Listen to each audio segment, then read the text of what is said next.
Hey guys, welcome to On My Shelf. Today I'm talking about the best way to go about getting an agent.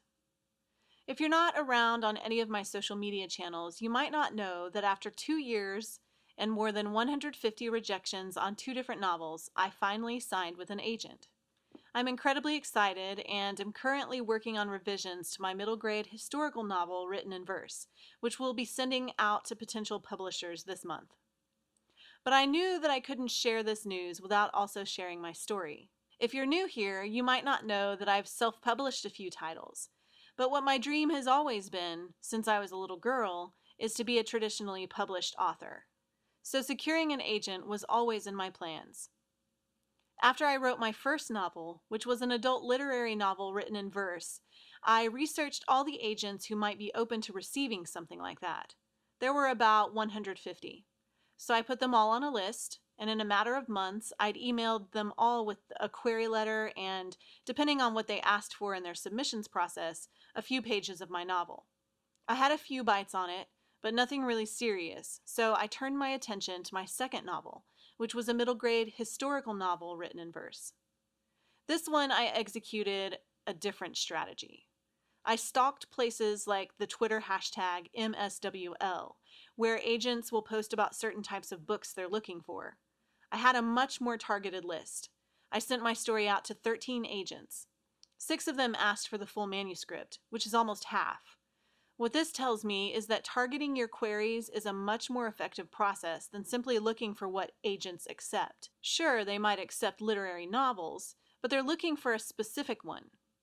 I received my first offer from an agent about 6 months after all these full manuscripts had been sent out. This allowed me to turn around and let other agents, who still had my full manuscript, know that I'd received an offer, so if they wanted to make an offer, they could. This resulted in another offer, some non-responsiveness, and a decline.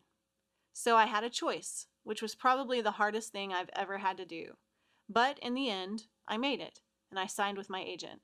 So here are my tips for how to secure an agent. 1. Do your research. Make sure you're sending it to the right person. Make sure it's something they would want to see. Make sure you're not wasting your time or their time. 2. Pay attention to rejections. Sometimes agents will include a short note that might help you improve your manuscript so the next agent you send it to won't reject it as easily. Which is why it's always better to send queries in waves instead of all at once. 3. Keep your ego in check.